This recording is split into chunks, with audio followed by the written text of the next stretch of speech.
हम लोग यहाँ श्रवण कर रहे हैं।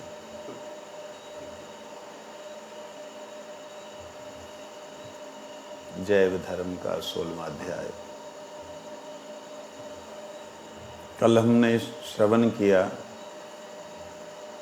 कि शरीर में 24 तत्व हैं, क्योंकि जीव जो है वो बहुत से ऐसे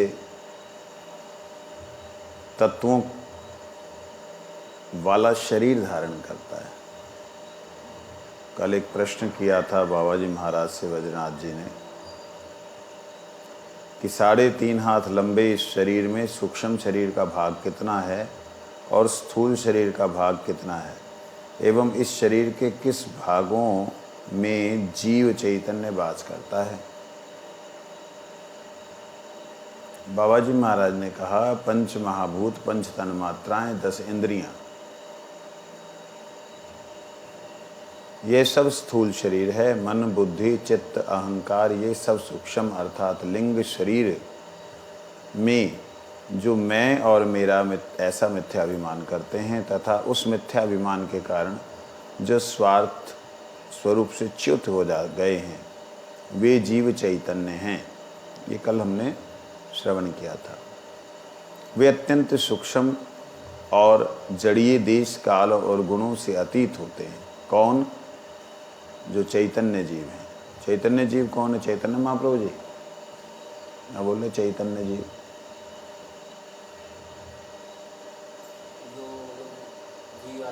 जी, वे अत्यंत सूक्ष्म और जड़ीय देश, काल और गुणों से अतीत होते हैं। इतने सूक्ष्म होते हैं कि जड़ ये संसार, इससे बना हुआ देश, काल और गुणों से अतीत, त्रिगुणों से अतीत। क्या उसमें गुण नहीं होता? कोई गुणों से अतीत कह दिया, फिर मतलब क्या हुआ? त्रिगुण, रजोगुण, सतोगुण, तमोगुण। उत्पन्न होना, रहना, खत्म होना। रजोगुण से उत्पत्ति, सतोगुण से स्थिति, तमोगुण से नाश। ये 3 जो उसमें गुण नहीं है। आत्मा अगर मुक्त हो जाए तो उसका जन्म भी नहीं होगा, रुकेगी भी नहीं, खत्म भी नहीं होगा। वो एक स्थित अवस्था में नित्य एक जैसा उसका स्वरूप रहेगा, वो चेंज नहीं होगा।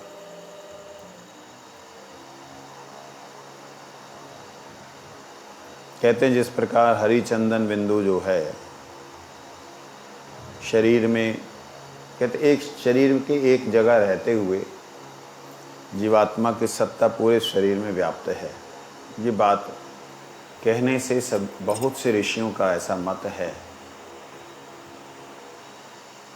एक आधे ऋषि ऐसे हैं जिन्होंने शरीर में अनंत प्रकार के जीवों और योनियों को देखा है एक ही शरीर में। जल बिंदु के रूप में, उससे भी सूक्ष्म रूप से छोटे छोटे कृमियों के रूप में इस शरीर के अंदर बहुत सारे जीव दिखाई देते हैं। तो ऐसे ऋषि बहुत कम हुए हैं जिन्होंने उनको इंडिकेट किया, उनको दिखलाया है। बाकी सभी ऋषियों ने लगभग एक जैसी बात कही है। उन्होंने क्या कहा है? वो कहते हैं जैसे एक गुलाब जल का एक ड्रॉप जो है वो अगर एक पानी के गिलास में डाल दिया तो सारे जगह व्याप्त हो जाता है। कहते ऐसे ही एक छोटा सा सूक्ष्म सा जीव जैसे शरीर में प्रवेश करता है सब जगह व्याप्त हो जाता है। तो व्याप्त हो जाता मतलब बड़ा हो जाता है। इसका मतलब ये बड़ा और छोटा हो सकता है।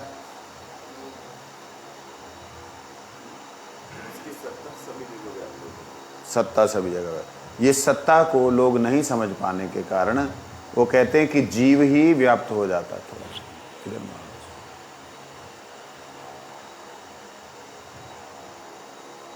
जीव व्याप्त हो जाता है।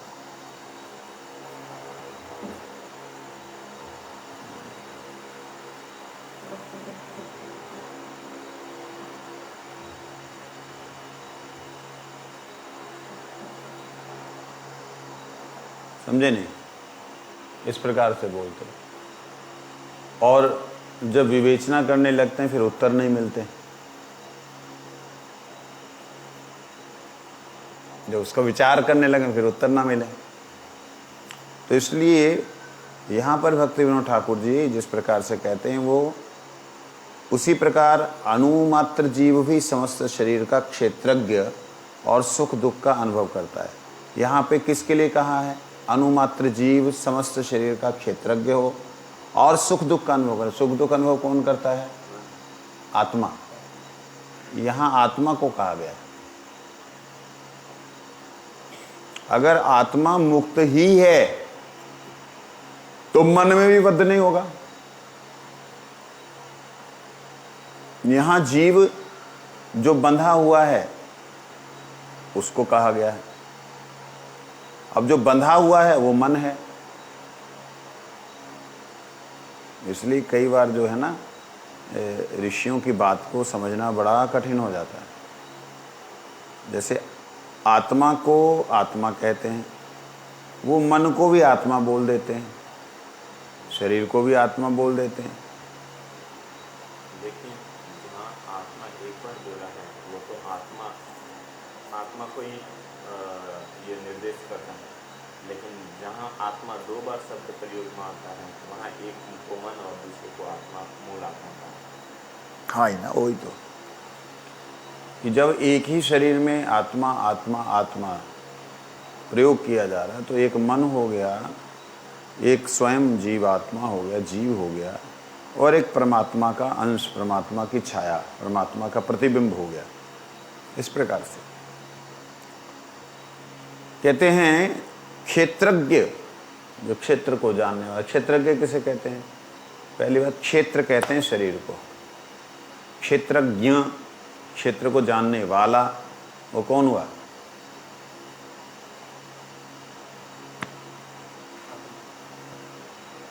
ये शरीर एक खेत है, खेत के ऊपर काम करने वाला, काम करवाने वाला मालिक जो है आत्मा है, उसको क्षेत्रज्ञ कहते हैं।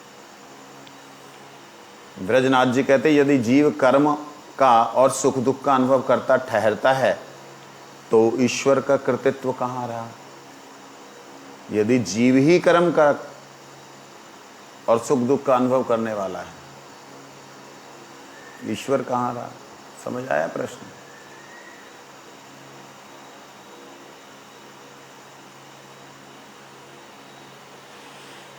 ये प्रश्न थोड़ा सा अजीब सा लग रहा है। जीव कर्म का और सुख दुख का अनुभव करता अगर है तो ईश्वर का कर्तृत्व, ईश्वर करता है, ईश्वर करने वाला है, कर्ता कहे ना, तो कर्ता कहां से रह गए वो? ऐसा जवाब में कहते जीव हेतु करता है और ईश्वर प्रयोजन करता है।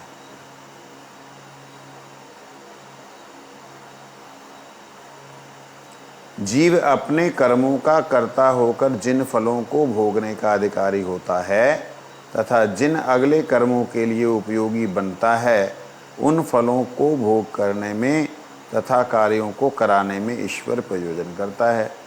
ईश्वर फलदाता है, जीव फल भोगता है। ध्यान दीजिए, जीव जो है वो कर्म करता है, लेकिन कर्मों के अनुसार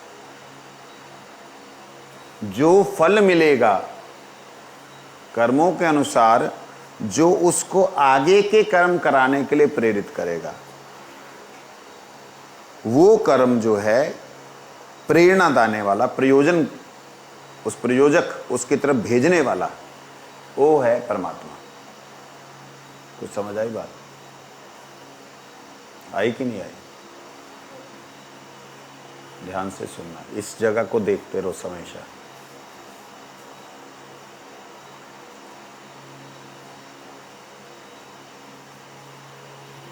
रसोई बनानी, रसोई बनाना जिसका काम है, उसने रसोई से पहले क्या किया? सब्जी उठाई, सब्जी रखी, और एक बंदे ने सब्जी को अमानिया किया, तैयारी कराई, और जो तैयारी करने के बाद में उसने उस सब्जी को आगे भेजा।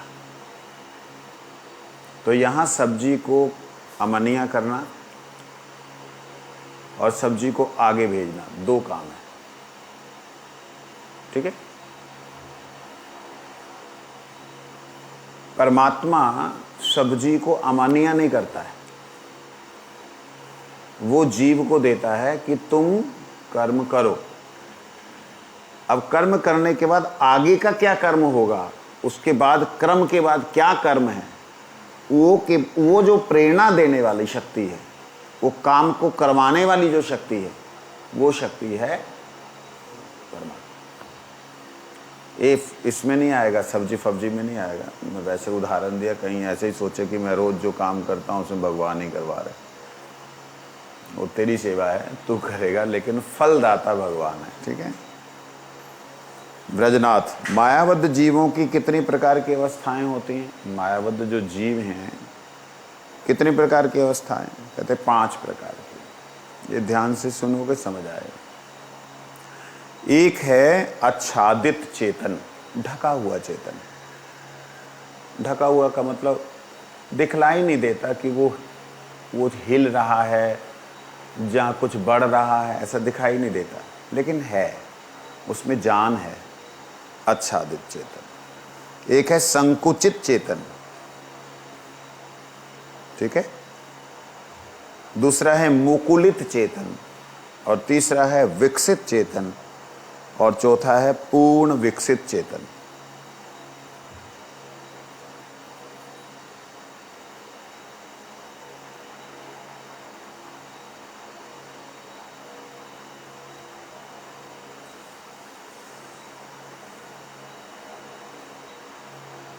आच्छादित चेतन क्या होते हैं? जैसे पेड़ हैं, हमें पेड़ क्रिया करते दिखलाई नहीं देते कि कुछ काम कर रहे हैं। पत्थर क्रिया करते दिखलाई नहीं देते कि उनमें कुछ काम हो रहा है। क्या पत्थरों में भी काम होता है? कुछ हिलते हैं, डुलते हैं, हाँ, लेकिन उनकी स्पीड इतनी ही कम होती है कि हमें समझ नहीं आता। आसाम में भूकंप आते ही रहते हैं, साल में 150-200 बार 300 बार भूकंप आता है। ऐसे अन्य देश हैं, मैक्सिमम भूकंप कहाँ आता है प्रभु? आपकी लाइन थी ना, भूल गए। भूटान में जैसे भूकंप आते रहते। कैसे होता है वो नीचे जो पत्थर हैं ना, जल के अंदर वाले पत्थर, धरती के अंदर वाले पत्थर, उन पत्थरों का बढ़ाव होता है, इतना धीरे होता है कि अचानक से नहीं पता लगता, लेकिन वो बढ़ते बढ़ते ऊपर वाले जो पत्थर हैं, जो ऊपर वाली जो लेयर है, वो प्लेट्स हिलती हैं थोड़ी थोड़ी। वो हिलने से अचानक से, मतलब हिली तो सैकड़ों साल, चली तो सैकड़ों साल, लेकिन अचानक से लगता है कि ये क्या हुआ, पानी अंदर घुसने लग गया धरती के। वो क्या, एक पूरी की पूरी खाल बन जाती, पूरी की पूरी खाई बन जाती, फिर सब उसमें समा जाता है। इस प्रकार से पत्थरों में भी क्रियाशीलता है। जहाँ पे क्रियाशीलता है वहाँ उस क्रियाशील तत्व को चेतन कहा है, ठीक है। और वह चेतन आच्छादित चेतन है। जैसे ऋषि अहिल्या की पत्नी जो है, ऋषि गौतम की पत्नी अहिल्या, अहिल्या की पत्नी, गौतम की पत्नी जो है अहिल्या, जो है वो पत्थर बन गई। इसके अलावा भगवान का स्वरूप देखा जाए, जो गिरिराज शिला है, शालिग्राम शिला है, उनका तो दिखलाई नहीं देता कि खा रहे हैं हाथ से, आच्छादित है, ढका हुआ, लेकिन उसमें प्राण हैं, समझे नहीं? इस प्रकार से भगवान भी शरीर धारण करते हैं, जीव भी शरीर धारण करते हैं, परंतु शरीर धारण करने में जो शरीर है वो 5 प्रकार के होते हैं। समझ आई? जो ये 84 लाख प्रकार की योनियां बताई गई, इसमें पत्थर योनि करके नहीं आए, उसमें नहीं आता, लेकिन वो है। पाषाण भी प्राण युक्त होते हैं। पहले पाषाण उड़ करके जो पहाड़ एक जगह से दूसरी जगह पहुंच जाते थे, वो कहानियां जो सुनते हैं ना, तो वो प्राण थे तभी उड़ते थे। आज भी प्राण हैं। अच्छा एक बात बताओ, आपने सबसे छोटा बच्चा देखा होगा, हाथी का, आदमी का, और बड़े से बड़ा भी पूरा शरीर देखा होगा हाथी का, आदमी का। तो छोटे से बड़ा अगर है तो इसका पता लगता है कि क्रम है, छोटे से बड़ा। साइंटिस्ट बोलते हैं कि जब विस्फोट होता है तो पत्थरों के टुकड़े हो जाते हैं और पानी के कारण बहते बहते बहते ऐसे ऐसे ऐसे होते होते छोटे किनके बन जाते हैं। अरे भाई, छोटे किनके से लेकर के बड़े पहाड़ तक क्यों एक अलग शेप में बनते हुए आते हैं? पत्थर तो छोटे से बड़ा है, इसका मतलब छोटा भी है और बड़ा भी है। अच्छा इसको छोड़ो, हमने कई बार पत्थर देखे होंगे जो रेत के अंदर से निकलते हैं, ऐसे टेढ़े मेढ़े देखें? हमारी इधर बहुत ज़्यादा है। अपने यहाँ पे बहुत है, देखें? अरे यहाँ बहुत पत्थर, वो ऐसे इधर से टेढ़े, इधर से ऐसे, पता कितने रूप बने देते उसमें। वो क्या है? उसमें एक कीड़ा रहता है, एक जीव रहता है जो पाषाण की तरह ही होता है। वो अपने अगल बगल की रेत को अपने साथ जोड़ लेता है। धीरे धीरे उसके अंदर ही उसके जो है बच्चे होते हैं, फिर और उसके अंदर हीट बनती और रेत को जोड़ लेता है। ऐसे करते करते वो पत्थर का टुकड़ा बन जाता है, पत्थर बन जाता है, पथरीली जगह बोलते हैं उसको। इस प्रकार से उसको जियंत पत्थर हमारे वैष्णव लोग बोलते थे। उसको पीस करके उसमें चूना मिलाने से वो जो बिल्डिंग बनती है ना, वो सैकड़ों साल उसको कुछ नहीं होता। क्या बोलते हैं उसको? Lime stone, sedimentary rocks. उसकी क्रिया है, उसके अंदर बढ़ाव है, तो वो पत्थर आच्छादित ही नहीं, मैं तो कहूँगा पूर्ण आच्छादित चेतन है।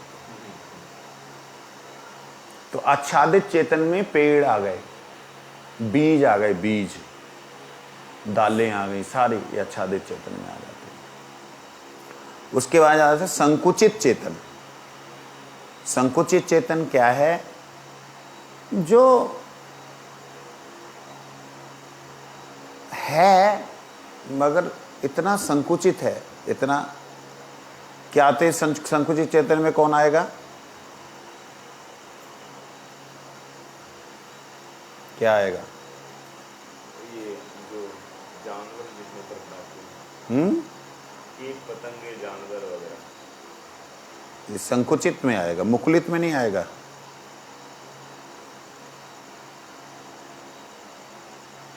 पशु पक्षी, सर, ये तो मुकुलित चेतन हुए ना। संकुचित चेतन।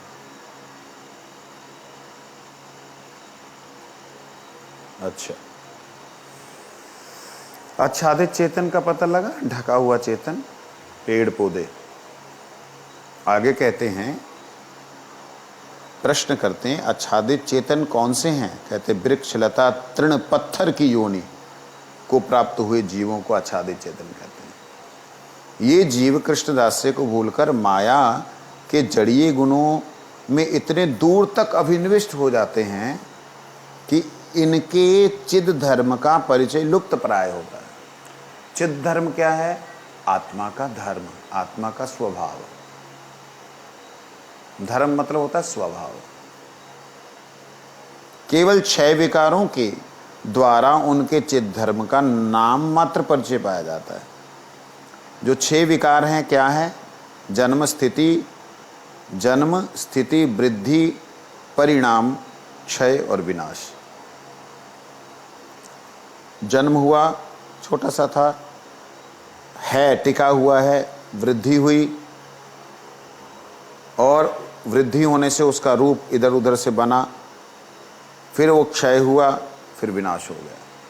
इस प्रकार से ये 6 तत्व या 6 वस्तुएं या 6 तरीके का जो विकार जिसमें देखा जाता है, उसको ही चेतन कहते हैं। ठीक है ना? जिसमें ये पूरी तरह क्लियरली देखा जाता है उसको विकसित चेतन कह देते हैं, या उसको मुकुलित चेतन कह देते हैं। परंतु संकुचित चेतन भी कह देते हैं। परंतु आच्छादित चेतन में, जैसे पत्थर योनि में है, उसमें ये सब चीज़ें प्रकट रूप में नहीं देखी जाती, इसलिए उसको ढकाई चेतन बोलते हैं। धीमी गति से गति। बहुत धीमी गति होती है। इस अवस्था, यह अवस्था जीव के पतन की चरम अवस्था है। कौन सी? जो बिल्कुल आच्छादित है, जिसमें अहिल्या, यमलार्जुन, सप्तताल की पौराणिक गाथाओं पर विचार करने से उक्त कथन की पुष्टि होती है। किसी विशेष प्रकार के अपराध होने पर वैसी गति प्राप्त होती है। कृष्ण की कृपा से ही इस अवस्था से मुक्ति मिलती है। अगर कोई पत्थर बन गया तो कितने हजार साल वहीं पड़ा रहेगा, कुछ पता नहीं, कोई क्रिया नहीं होगी। इसीलिए जो लोग वैष्णव संघ में आकर के, जो लोग गुरुजनों के पास आकर के इतना सुंदर मनुष्य शरीर प्राप्त करके मौका मिलने पर भी पत्थर की तरह पड़े रहते हैं,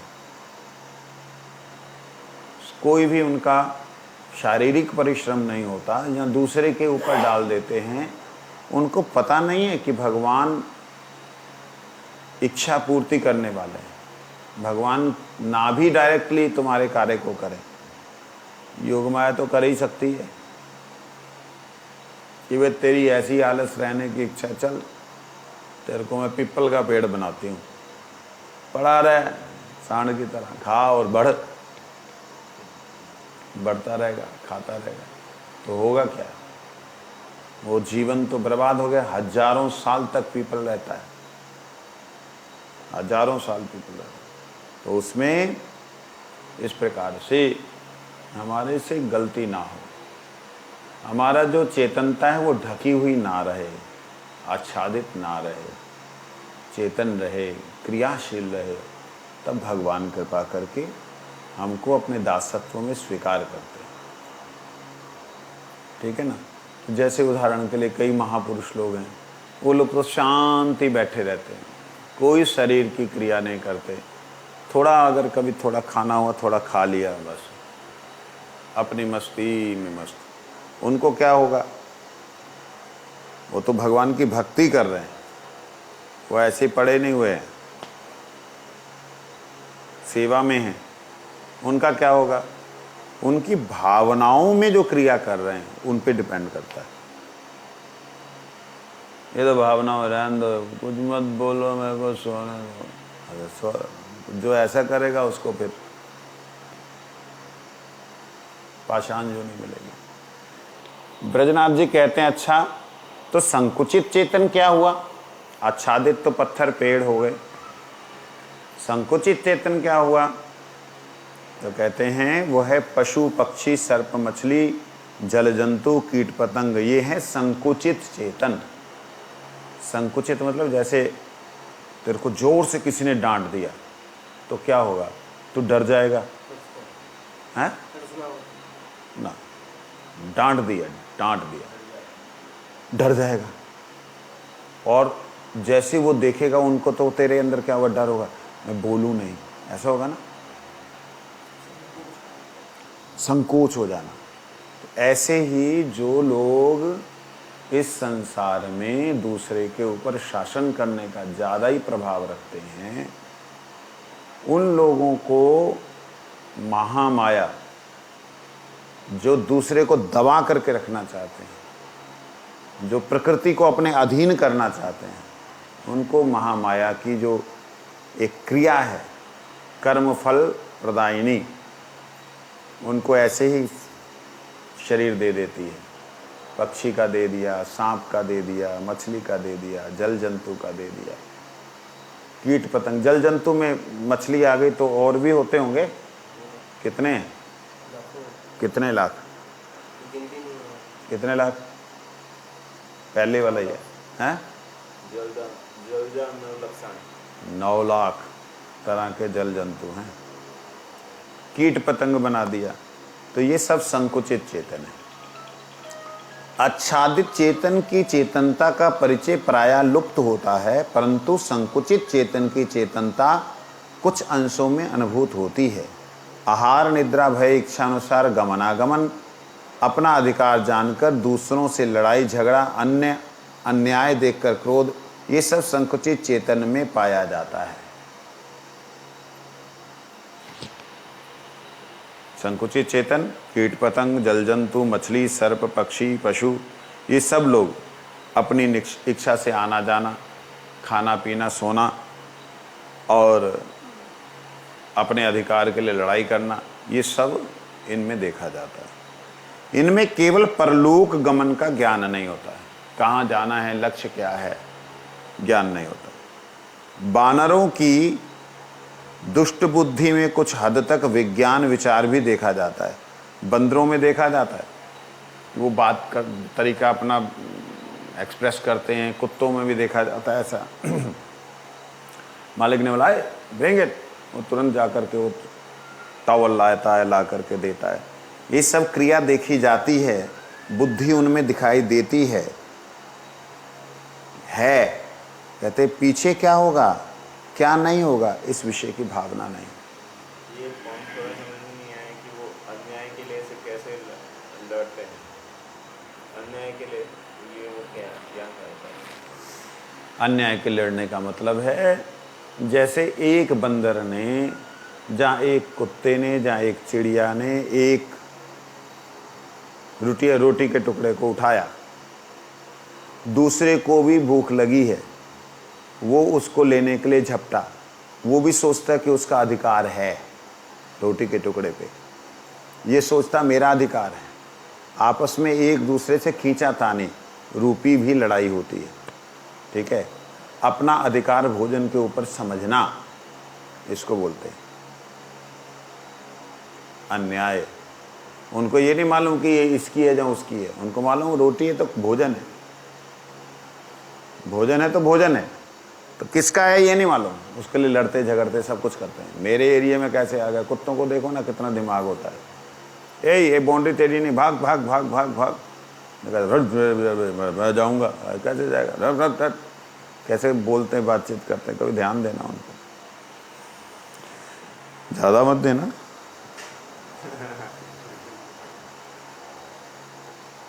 लेकिन उनको ये नहीं पता होता कि बाद में क्या होगा। मैं अगर ये थोड़ी सी चीज़ के लिए लड़ रहा हूँ, भाग रहा हूँ, दौड़ रहा हूँ, बाद में क्या होगा। ये भी इंसानों के बीच में भी होता है, कई इंसानों के बीच में।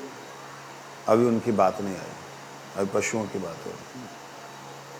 कृतज्ञता आदि गुण भी इनमें देखे जाते हैं। जैसे किसी ने किसी कुत्ते को प्यार कर दिया, किसी तोते को प्यार कर दिया, किसी सांड को गैया को प्यार दिखला दिया, तो ये उसके पास में आके ऐसे ऐसे हो जाते हैं।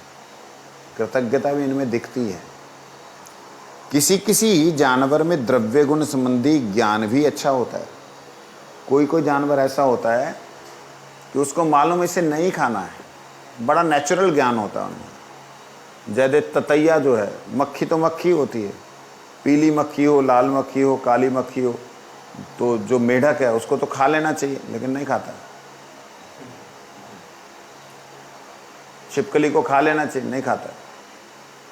वो नेचुरल स्वाभाविक ही उनके अंदर से ये ज्ञान होता है कि ये द्रव्य मेरे लिए अच्छा है या नहीं है। मनुष्य तो एक बार गलती कर भी देता है, गाय नहीं करती या पशु नहीं करते, वो सोचते हैं। उनको जो नहीं खाना है ना, आप जबरदस्ती नहीं खिला सकते। मनुष्य को एक बार ट्राई करके देख, थोड़ा सा ले, नहीं हम नहीं लेते, हमने नहीं कभी पिया। अरे देख तो सही क्या जा रहा है, चल पानी मिला के ले ले। वो गलती कर लेगा, लेकिन पशु नहीं करेगा। उसने जो नहीं पीना नहीं पीना, जबरदस्ती कर लो, बेहोश करके कर लो, या मुँह माँ बांध करके घुसा दो कोई दवाई तो अलग बात है, ऐसे नहीं खाएगा। हमारी गैया दवाई देनी है उसको, हमने आटे में घोल करके दे दी, जैसे ही दवाई का टेस्ट मिला उल्टी दी, सारे निकाल दी उसने। ऐसे करते क्या करेंगे, दवाई खिलानी ज़रूरी है तो मुंह में ऐसा होता नहीं, वो ऐसा नाल होती है बांस का, उसको घुसा करके खिलाया, आओ अंदर से जीभ बंद कर ली, जैसे देखा हमने कि हाँ पी लिया है करके निकाल, तो उस जीभ पकड़नी पड़ती है, जीभ पकड़ के फिर डालना पड़ता है। अच्छा एक गाय बड़ी हो तो ऐसे ऐसे करेगी, हम इधर उधर बिखर जाएंगे। तो कहने का मतलब कि इनको अच्छा ज्ञान होता है, द्रव्य संबंधी ज्ञान भी इनको बहुत अच्छा होता है, परंतु इतना होने पर भी इनमें ईश्वर के प्रति जिज्ञासा की प्रवृत्ति नहीं होती। भगवान कौन, मैं कौन, कहाँ से आए, ये प्रवृत्ति, अतएव इनका चेतन धर्म संकुचित होता है। भरत महाराज जैसे मृग योनि प्राप्त होकर के भगवान नाम का ज्ञान था, शास्त्रों में ऐसा पाया जाता है, किंतु यह साधारण विधि नहीं है, यह सबके ऊपर लागू नहीं होता। हमने भी देखा एक कुत्ता चंडीगढ़ मठ में, मतलब बचपन की बात है बहुत, वो हमारे परम गुरु जी की जो शिष्याएं थीं, या हमारी गुरुबहन, उनको हमारे घर में बुलाने जाता था। सवेरे 4 बजे पहुंच जाएगा, घर के बाहर जाके भाव भाव करेगा तो वो बाहर निकल आएगी। उसको मालूम है कि भी ये अभी अगले वाले पे जाएगा, फिर उसके अगले वाले पे जाएगा, फिर उसके अगले, 4 जनों को लेकर के आता था। तो वो पहली वाली को भव किया तो रेडी होकर के बाहर आने में जितना समय लगेगा, दूसरी वाली लास्ट वाली पहले से तैयार है, तो आगे आगे चलता हुआ आएगा। एकादशी में जितना जोर लगा लो, कोई भी अन्न का टुकड़ा नहीं लेता था, कुछ नहीं खाता, चाहे खीर भी रख दो नहीं खाएगा। आश्चर्य इस बात का कि एकादशी का ज्ञान देते हैं। वो तो ही आश्चर्य इस बात का नहीं है, वो तो ये जड़ भरत की तरह ही है। करोड़ों जीवों में से कोई एक जीव ऐसा होता है जिसे अपने प्राक्तन जन्म के भक्तिमय कर्म याद रहते हैं। हाँ, एक था यहाँ भी, रोज कथा में आ जाता था, बैठ जाता था। हैं? हाँ, घंटी जब बज रही, शंख बजाता रहता बाहर बैठा हुआ। और तो और मतलब हम भाले गौर गदाधरे आरती निहारी, हम लोग ऐसे गा रहे हैं,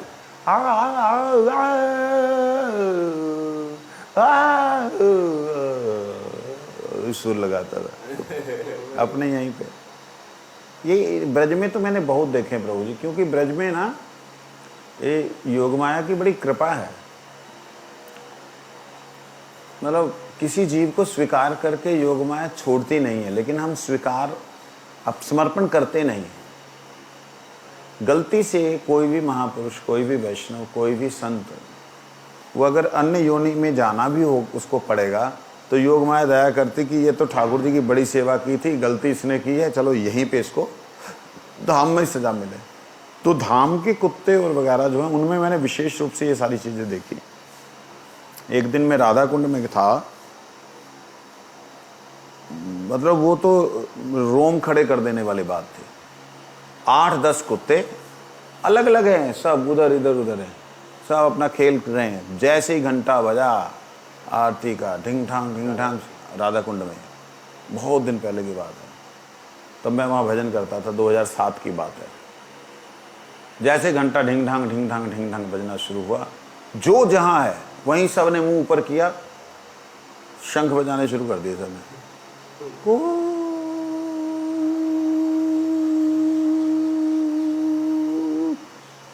2-3 बार किया उन्होंने ऐसा। मैं क्या जय हो, मैं साष्टांग लेट के प्रणाम किया। मैं क्या भाई, तुम तो इस योनि में भी भूले नहीं ठाकुर जी को। बहुत बड़ी बात है ये। तो उनसे ये शिक्षा हमें लेनी चाहिए कि हम ऐसी गलती इस जन्म में ना करें, ना अपने आप को नष्ट करें, ना समय बर्बाद करें। अवश्य ही थोड़ा मनुष्य है ना, ऊंचा नीचा किसी ने बोल दिया कर दिया, उसको ज़्यादा महत्व ना दें। सबका होता है, सबके साथ होता है। किसी ने कुछ बोला, अपने पे मत ले, वो अपनी बात बोल रहा है, बोलने दो उसको। ऐसा नहीं करें। डायरेक्ट जिसने बोला उसी को समझे कि आपको बोला गया। बात समझे नहीं? इससे ज़्यादा दिमाग लगाओगे बर्बाद ही होगे। मैंने तो ये चीज़ अनुभव की, इसलिए मैंने अपने जीवन में कई चीज़ों को अभी वो कर दिया, इग्नोर कर दिया। बड़ी कृपा हुई है गिरिराज जी की कृपा से। तो ये चीज़ है। तो इसलिए यहाँ क्या कहते हैं, ये साधारण नहीं है। किसी जीव को भगवान का याद रह जाना ये साधारण नहीं, धाम की याद रह जानी ये साधारण नहीं। कई वैष्णवों का मैंने देखा है।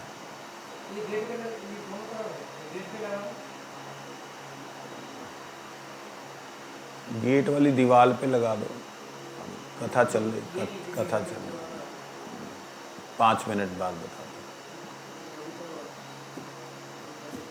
तो क्या कहते हैं, भरत निगराज ये बहुत कम हैं जो कि अपराध होने के कारण पशु योनि में जाना पड़ा। भगवान की कृपा से अपराध क्षय होने से उनकी सद्गति हुई, ये बहुत कम हुए हैं। मुकुलित चेतन क्या है? कहते मनुष्य शरीर में बद्ध जीवों की 3 प्रकार की अवस्थाएं लक्षित होती हैं। ये अवस्थाएं हैं मुकुलित, विकसित और पूर्ण विकसित। मनुष्य शरीर,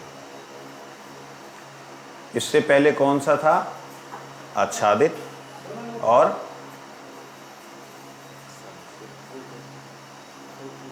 है संकुचित, संकोची, वो पशु पक्षी हो गए। और आच्छादित कौन हुआ? उसके बाद है मुकुलित, मूक। मैं पहले मुकुलित को पशु योनि समझता था। ये तीनों ही मनुष्य जाति में। कैसे हैं मुकुलित चेतन? कहते हैं मानव जाति को साधारणतः 5 भागों में बांटा जा सकता है। नीति रहित मानव, जो नीति को नहीं मानते, नियम को नहीं मानते, कानून को नहीं मानते। निरीश्वर नैतिक मानव, जो ईश्वर को नहीं मानते, परमात्मा को नहीं मानते, परम सत्ता को नहीं मानते। सईश्वर नैतिक ब्राह्मण, जो ईश्वर को मानते हैं और थोड़ा सा उनके अनुसार चलते हैं। और साधन भक्त मानव, जो भक्ति करता है। ईश्वर एक मानने वाला है, एक उसके अनुसार चलने वाला है। और 5वां है भाव भक्त मानव, जिसके अंदर भगवान की भक्ति सेवा का भाव है। ये 5 तरह के भक्तिविनोद ठाकुर जी ने अर्थ किए हैं। कहते जो मनुष्य जाने या अनजाने में निरीश्वर है, वे या तो नीति शून्य होते हैं या निरीश्वर नैतिक होते हैं। नीति शून्य, जो नीति को नहीं मानते, कानून को नहीं मानते, आप देख लीजिए, आपके दिमाग में बहुत सारे आ जाएंगे। और एक है निरीश्वर नैतिक, ईश्वर को नहीं मानते लेकिन नीति को मानते, समाज के लिए बड़ा अच्छे अच्छे काम करेंगे, परमात्मा को नहीं मानेंगे। कहते हैं नीति के साथ थोड़ा सा ईश्वर विश्वास युक्त होने पर सईश्वर नैतिक, समाज सेवी, अच्छा करने वाला। फिर कहता भगवान भी हैं, बस इसमें ही है, मेरे लिए तो यही सब भगवान है, नर सेवा नारायण सेवा। ये हो गया ईश्वर को मानते हुए नैतिक जीवन। लेकिन शास्त्र विधि के अनुसार साधन भक्ति में रुचि उत्पन्न होने पर उसे साधन भक्त कहा गया। हम सब कौन हैं? सिद्ध भक्त, है ना? साधन, अच्छा, अच्छी बात है। और ईश्वर के प्रति थोड़ा सा अनुराग उत्पन्न होने पर वैसे मानव जो हैं भक्त मानव, जिनका प्रेम उत्पन्न हुआ भगवान के प्रति, ठाकुर जी से बात करते हैं, लाड़ लड़ाते हैं, वार्तालाप में ठाकुर जी से उनको संबंध भी मिलता है। नीति शून्य और निरीश्वर नैतिक दोनों मानवों, दोनों प्रकार के मानव जो हैं मुकुलित चेतन है, मूक हैं।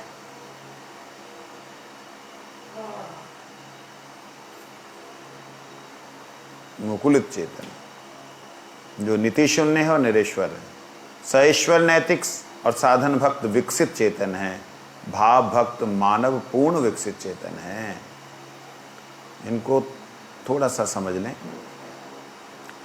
जो नीति शून्य है, नीति नहीं मानते, अनैतिक हैं, दुराचार करते हैं, किसी कोई मार डालते हैं, किसी की बहन बेटी के प्रति गलत भाव रखते हैं, लूट मचा रखे जिन्होंने, वो सारे के सारे क्या हो गए? नीति शून्य। क्या हो गए? दूसरे हैं नीति को मानते, ईश्वर को नहीं मानते। वो कौन से हो गए? समाज सेवी लोग हैं, वैज्ञानिक लोग हैं, हमारे राष्ट्र के अच्छे नेता लोग हैं, भ्रष्ट नहीं। हाँ, फिर ऐसे ही जो लोग, हरि बोल,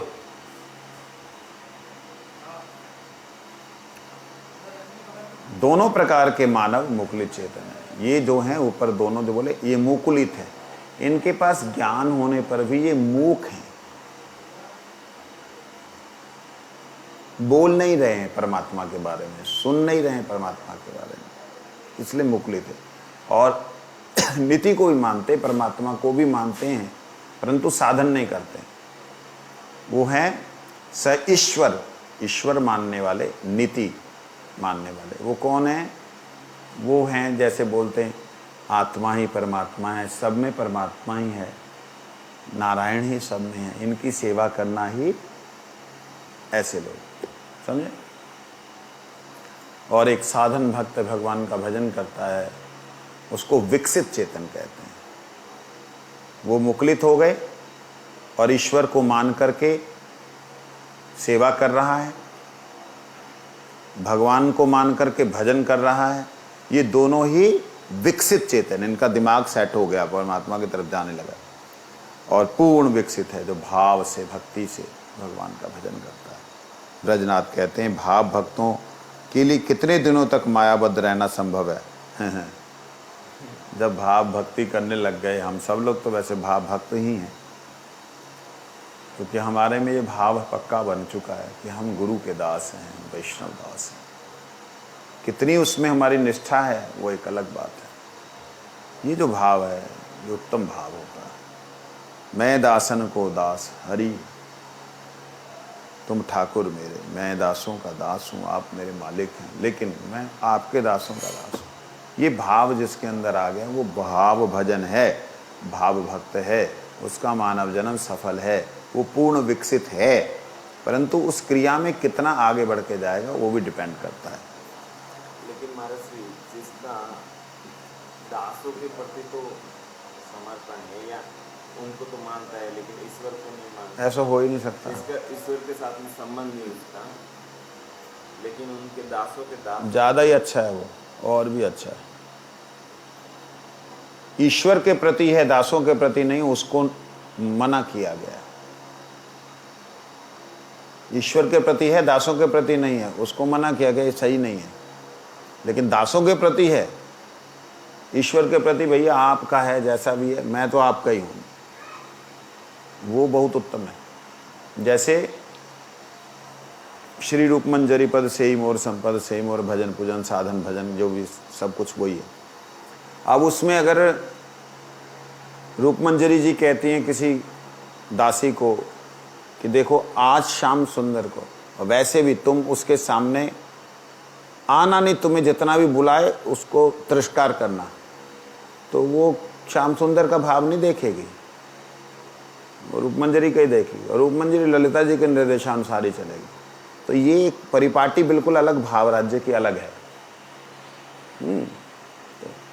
कहते कि कितने दिनों में उसे मायाबद्ध रहना पड़ेगा? कहते हैं इस प्रश्न का उत्तर 7वें श्लोक की व्याख्या में दूंगा। आज अधिक रात हो गई है, अब तुम घर जाओ, ब्रजनाथ श्रवण किए हुए तत्वों को मनन करते हुए घर लौट गए। कल 17वां अध्याय शुरू होगा, मुक्त जीवों का विचार किया जाएगा।